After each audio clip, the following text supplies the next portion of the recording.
الحمد لله نحمده ونستعينه ونستغفره ونؤمن به ونتوكل عليه ونعوذ بالله من شرور أنفسنا ومن سيئات أعمالنا من يهده الله فلا مضل له ومن يضلله فلا هادي له وأشهد أن لا إله إلا الله وأشهد أن محمدًا عبده ورسوله أما بعد فأعوذ بالله من الشيطان الرجيم بسم الله الرحمن الرحيم لن ينال الله لحومها ولا دماؤها ولكن يناله التقوى منكم صدق الله العظيم۔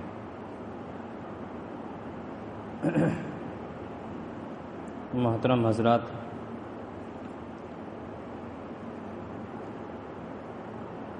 یہ بہت ہی زیادہ مبارک ایام ذی الحجہ کا پہلا عشرہ چل رہا، جس کی فضیلت گزشتہ جمعہ کو بیان کی گئی تھی۔ بالخصوص آج کا دن یہ جمعہ کا دن ہے۔ اس کے بارے میں محدثین نے لکھا ہے کہ سارے سال کے جمعہ کے دن میں وہ جمعہ کا دن زیادہ افضل اور بہتر ہے جو ذی الحجہ کے عشرۂ اول کے اندر آتا ہے، یعنی آج کا دن جو ہے وہ بہت ہی زیادہ فضیلت والا ہے۔ لہٰذا ہمیں چاہیے کہ خصوصاً آج کے دن میں اللہ تبارک تعالیٰ کی عبادت کرے اور اللہ کے نبی صلی اللہ تعالیٰ علیہ وسلم پر کثرت سے درود شریف پڑھے۔ ان ایام کی ویسے 4 عبادتیں ہیں، جس میں سے حج کے متعلق بھی بیان کر دیا گیا اس سے پہلے، روزہ کے متعلق بھی بیان کیا تھا گزشتہ، اور بقیہ 2 عبادتیں جو ہیں اس میں سے ایک تو قربانی ہے اور دوسرا جو ہے وہ تکبیر تشریق ہے۔ تکبیر تشریق جو ہے وہ 9 ذی الحجہ کی فجر سے لے کر کے 13 تاریخ کی عصر تک، یعنی یہ 23 نمازیں جو ہیں اس میں ہر آدمی کے لیے، مرد کے لیے، عورت کے لیے اور صحیح قول کے مطابق مسافر کے لیے اور مقیم کے لیے، یعنی ہر ایک کے لیے زور سے پڑھنا واجب ہے، مردوں کے لیے، اور عورتیں جو ہیں وہ آہستہ پڑھے گی۔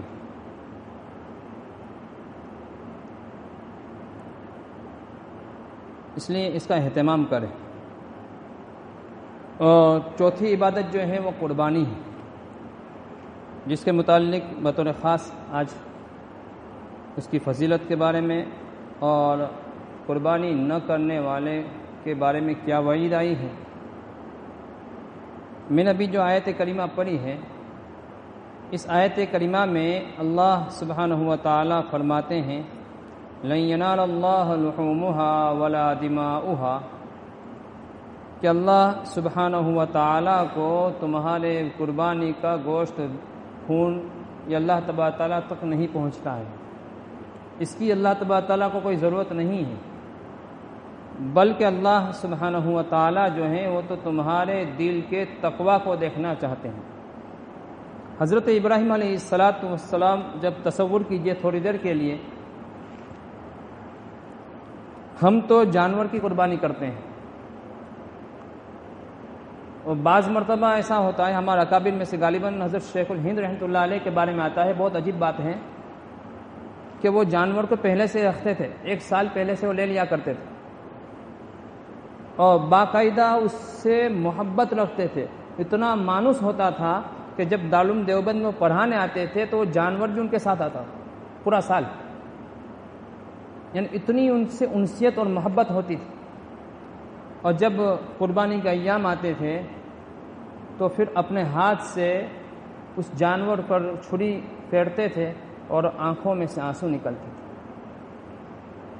یہ کس کا بدل ہے؟ یہ حضرت ابراہیم علیہ السلام کی نے جو بیٹے کی قربانی جو پیش کی تھی، اس کے بدلے میں اللہ تبارک تعالیٰ نے جو جانور عطا فرمایا، تو گویا کہ ہم جانور کی قربانی اصل میں نہیں دے رہے ہیں، بلکہ اپنے دل کے جذبات کی قربانی ہے۔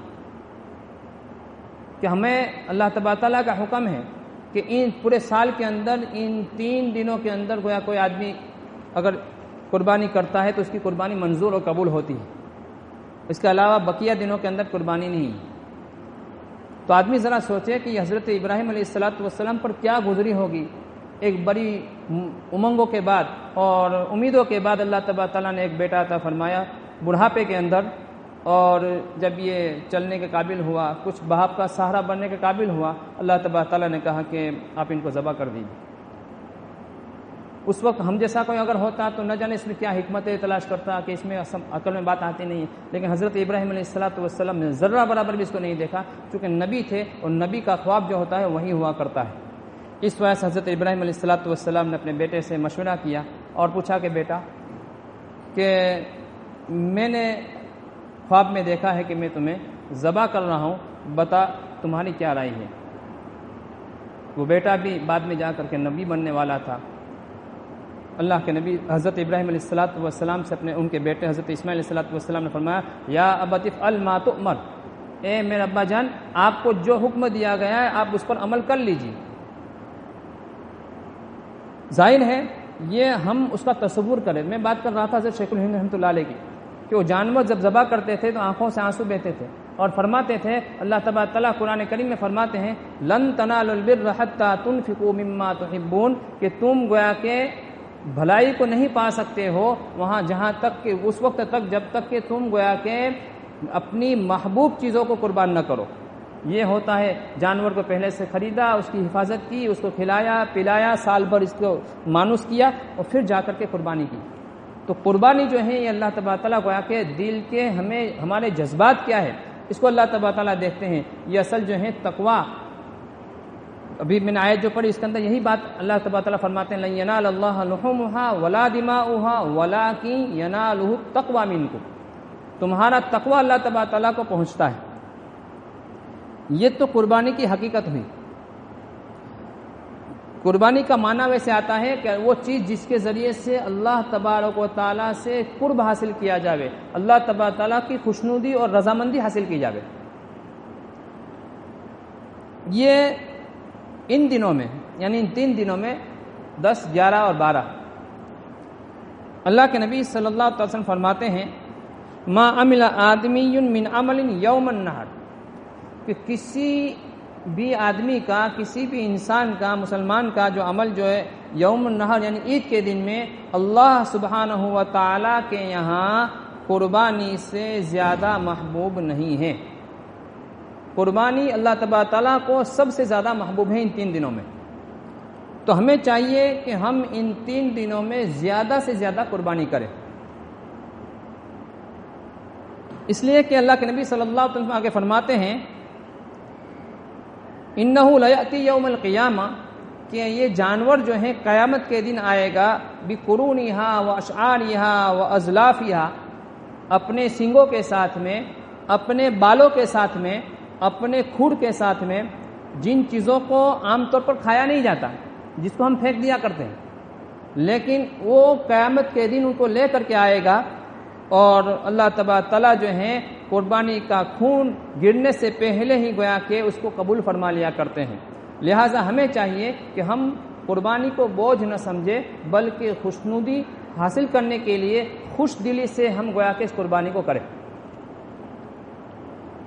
صحابہ اکرام رضوان اللہ تعالی علیہ مجمعین نے ایک مرتبہ اللہ کے نبی صلی اللہ تعالی علیہ وسلم سے سوال کیا کہ ما هذه الاضاحی یا رسول اللہ، اے اللہ کے نبی صلی اللہ تعالی علیہ وسلم یہ قربانی کیا چیز ہے؟ آپ صلی اللہ تعالی علیہ وسلم نے فرمایا سنت ابیکم ابراہیم علیہ الصلاۃ والسلام، یہ تمہارے باپ حضرت ابراہیم علیہ الصلاۃ والسلام کی سنت ہے۔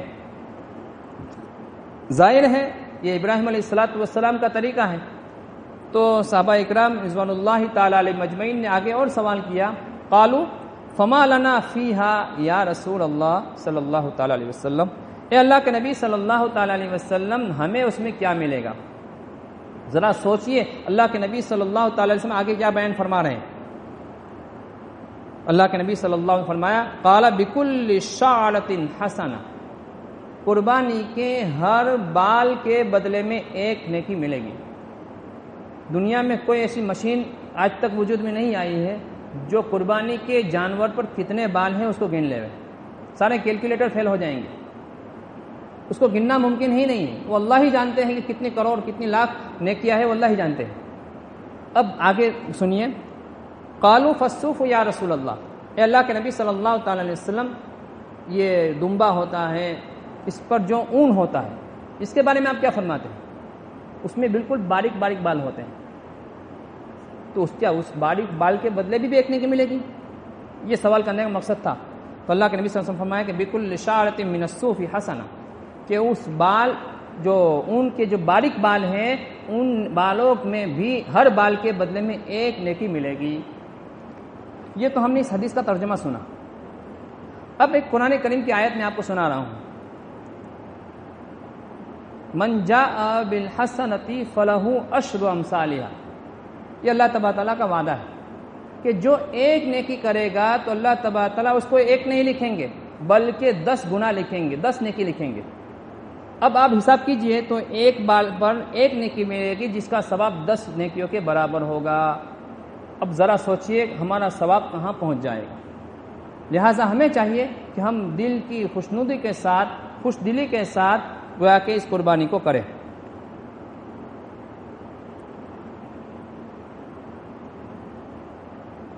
قربانی کے جانور جو ہیں، عام طور پر ہمارا یہ عجیب رواج ہو گیا ہے، معاف کیجئے، لیکن کہنا یہ ضروری ہے.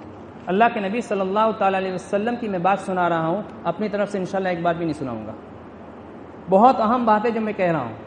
عام طور پر ہمارا یہ ایک مزاج بن چکا ہے کہ جانوروں کے فوٹو کھینچتے ہیں اور اس کو موبائل کے اندر محفوظ رکھتے ہیں، دوسروں کو بھیجتے ہیں، یا آج کل اسٹیٹس پر رکھتے ہیں، فیس بک ہے، نہ جانے کہاں کہاں رکھتے ہیں. اس کا ایک تو ہمارے لیے اس ملک کے اندر ہمیں ایک ظاہری نقصان پہنچتا ہے جس سے ہم واقف ہیں، اور دوسرا نقصان جو ہے یہ سن لیجیے آپ. اللہ کے نبی صلی اللہ تعالی وسلم فرماتے ہیں جو آدمی تصویر بنائے گا، جاندار کی تصویر مراد ہے، درخت کی، پھل پھول کی کوئی منع نہیں ہے، جاندار کی تصویر کوئی بنائے گا، اللہ تبارک و تعالیٰ قیامت کے دن اس کو کہیں گے اس تصویر کو تو زندہ کر ورنہ جہنم میں جا. 2 ہی راستے ہوں گے، تیسرا راستہ وہاں نہیں ہوگا. ظاہر ہے قیامت کے دن اس تصویر کو کوئی روح نہیں ڈال سکے گا، کوئی اس کو زندہ نہیں کر سکے گا. باقی دوسرا آپشن متعین ہے، کہاں جائے گا؟ وہ جہنم میں جائے گا. اشد الناس عذابا یوم القیامت المصورون، او کما قال النبی صلی اللہ تعالی وسلم، کہ قیامت کے دن سب سے زیادہ خطرناک عذاب جو ہوگا وہ تصویر بنانے والے پر ہوگا.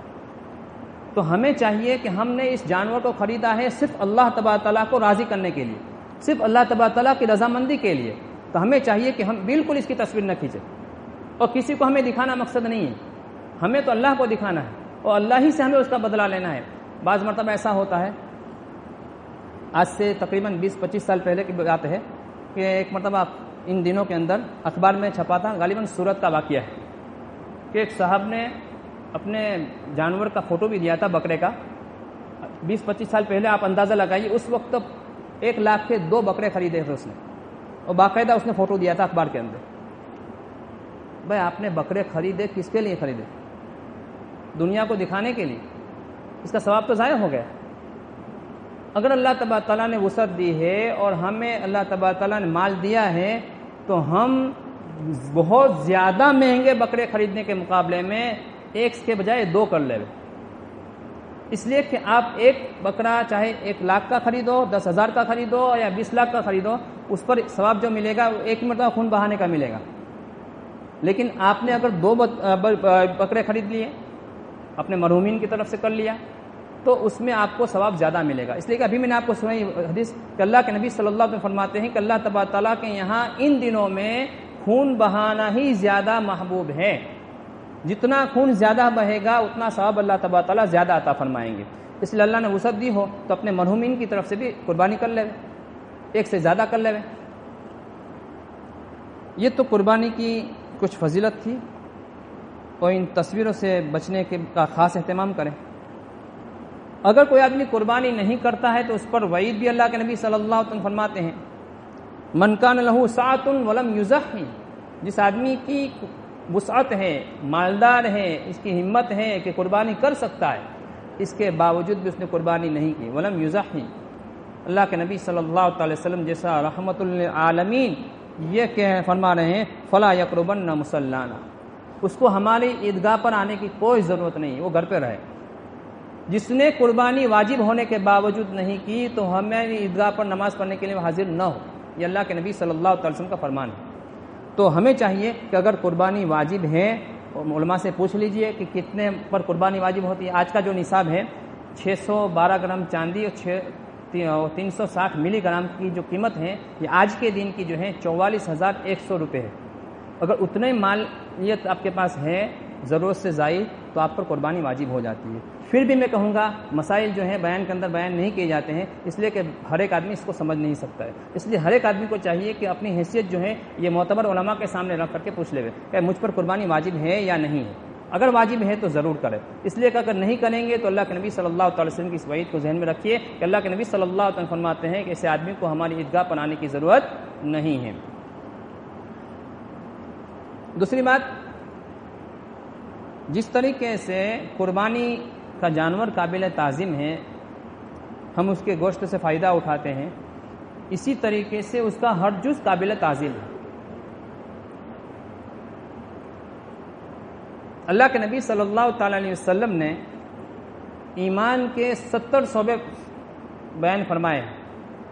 اس میں سے کم ادنا درجہ جو ہے اللہ کے نبی صلی اللہ علیہ وسلم فرماتے ہیں اماطۃ الاذی عن الطریق، کہ راستے سے تکلیف دینے والی چیزوں کو دور کر دینا، ہٹا دینا، یہ ایمان کا کم سے کم درجہ ہے. ہمیں چاہیے کہ ان کی وہ چیزیں جو پھینکی جاتی ہے، جو گویا کہ ضائع ہوتی ہے، اس کو بہتر تو یہ ہے دفن کر دے یا ہمارے نگر پالیکا کی طرف سے جو انتظام ہوتا ہے تو ان کے حوالے کرنے کی یہ اپنی ذمہ داری سمجھے. گوشت بعد میں تقسیم کرے، پہلے یہ کام کرے. بلکہ اس کے ذریعے سے ہمارے برادران وطن کو بھی تکلیف ہوتی ہے اور خود ہمیں بھی تکلیف ہوتی ہے اور اس سے بیماریاں بھی پھیلتی ہے. اللہ کے نبی صلی اللہ تعالی وسلم فرماتے ہیں نظفوا افنیتکم ولا تشبہوا بالیہود او کما قال النبی صلی اللہ علیہ وسلم، کہ اپنے گھر کے آنگن کو صاف ستھرا رکھو، یہودیوں کی مشابہت اختیار مت کرو. یہود جو ہیں یہ اپنے گھر کے آنگن کو صاف ستھرا نہیں رکھتے تھے اس زمانے میں. اس زمانے کی بات کہہ رہا ہوں. آج جو ہے معاملہ الٹا ہے. آج شہر کے اندر ہم جاویں تو سب سے زیادہ گندا علاقہ ہے. آپ قسم کھا لیجئے اور کہہ دیجئے کہ مسلمان کا علاقہ ہے، شاید آپ کی قسم نہیں ٹوٹے گی. یہ ہمارا حال ہے. اور غیروں کا حال جو ہے، محلہ جو ہے ہمارا سے صاف ستھرا ہے. وہ ہماری بات لے کر کے کامیاب ہو رہے ہیں اور ہم ان کی باتوں کو لے کر کے ناکام ہو رہے ہیں. ہمیں چاہیے کہ اس کا خاص اہتمام کریں کہ ہم سے قربانی کے ایام میں کسی بھی قسم کی کسی کو تکلیف نہ پہنچے. عید کے دن جو سنتیں ہیں میں اس کو سنا رہا ہوں. 2 عمل واجب ہیں، ایک تو قربانی کرنا صاحب نصاب پر اور عید کی نماز پڑھنا، اور اس کے علاوہ 13 چیزیں سنت ہیں. اس میں سے نمبر 1 جو ہے یہ صبح جلدی اٹھنا. عام دنوں سے تھوڑا جلدی اٹھ جاوے، اللہ توفیق دے تو 2-4 رکعت تہجد کی بھی پڑھ لے. گزشتہ جمعہ کو میں نے فضیلت بیان کی تھی کہ جس نے عید کے دن، عید کی راتیں جو جاگ کر کے گزارے گا اللہ تبارک تعالیٰ کی عبادت میں، تو قیامت کے دن اس کا دل نہیں مرے گا، زندہ رہے گا. تو ہم تھوڑا اور جلدی اٹھ کر کے عبادت میں لگیں. اور اسی طریقے سے نمبر 2 ہے غسل کرنا. اسی طریقے سے تیسرا ہے مسواک کرنا. برش جو ہے وہ اس کا بدل نہیں ہے، مسواک مستقل سنت ہے، اس کا اہتمام کریے. اور عمدہ سے عمدہ کپڑے جو اپنے پاس ہو، نئے ہو کہ پرانے ہو، لیکن جو ہمارے کپڑوں میں سے سب سے بہتر ہو اس کو پہننا، یہ بھی اللہ کے نبی صلی اللہ تعالی علیہ وسلم کی سنت ہے. خوشبو لگانا، عطر لگانا، اور شریعت کے مطابق اپنی آرائش کرنا، شریعت کے خلاف نہیں. اسلامی لباس ہمارا ہونا چاہیے، چہرے پر داڑھی ہونی چاہیے شریعت کے مطابق، سر پر ٹوپی ہونی چاہیے. یہ شریعت کے مطابق زیب و زینت اختیار کرنا، آرائش اختیار کرنا، یہ اللہ کے نبی صلی اللہ تعالی وسلم کا حکم ہے. اور عید میں، عید الاضحیٰ کے اندر نماز سے پہلے کچھ نہ کھاوے، نماز کے بعد اپنی قربانی کا گوشت کھاوے. عید الفطر میں سنت جو ہے وہ ہے کہ میٹھی چیز کھا کر کے جاوے. اور عید الاضحیٰ کے اندر ہے کہ کوئی چیز نہ، ہاں پانی وغیرہ پینا ہے تو پی سکتا ہے، اس میں کوئی منع نہیں ہے. بعضوں کو کچھ تمباکو وغیرہ کی یا نہ جانے کیسے کی عادت ہوتی ہے تو وہ چیزیں اس میں داخل نہیں ہیں. اسی طریقے سے راستے میں تکبیر زور سے پڑھ کر کے جانا ہے. اللہ اکبر لا الہ الا اللہ اللہ اکبر وللہ الحمد، اتنا زور سے نہیں کہ دوسرے کو تکلیف ہو، تھوڑی آواز کے ساتھ پڑھنا چاہیے۔ اور عیدگاہ جو ہے پیدل جانا، ایک راستے سے جاوے اور دوسری راستے سے واپس آنا، یہ سنت نمبر ہے 10۔ سنت نمبر 11 ہے عیدگاہ جلدی جانا، یعنی جتنا ہو سکے اتنا جلدی پہنچنے کی فکر کرے۔ نمبر 12 ہے عیدگاہ میں نماز پڑھنا، مستقل یہ سنت ہے۔ شہر کی مسجدوں میں نمازیں ہوتی ہیں لیکن عیدگاہ میں پڑھنا یہ مستقل سنت مؤکدہ ہے۔ ہاں بعض معذور ہوتے ہیں، مجبور ہوتے ہیں، تو وہ دوسری اپنے محلوں کی مسجد میں پڑھ لے تو کوئی حرج نہیں ہے۔ اور عید الاضحیٰ کی نماز جو ہے وہ تھوڑا جلدی پڑھنا، عام طور پر ہمارے یہاں بھی جلدی ہی ہوتی ہے۔ یہ 13 سنتیں تھیں، اللہ سبحانہ و تعالی ہمیں ان پر عمل کرنے کی توفیق نصیب فرمائے۔ یہ قربانی کا اعلان ہے دارالعلوم حسنیہ کی طرف سے۔ ہر سال کی طرح اس سال بھی دارالعلوم حسنیہ میں قربانی کا نظام کیا گیا ہے۔ ایک حصے کی قیمت جو ہے 3,500 روپے ہے، 3500 روپے۔ اور اگر کوئی آدمی پورا جانور بھیجنا چاہے تو اس کی مزدوری کے طور پر 1600 روپے طے کیے گئے ہیں۔ دارالعلوم حسنیہ کی طرف سے یہ اعلان ہے، جو حضرات قربانی کروانا چاہتے ہو وہ ذمہ داروں سے رابطہ کر لیں۔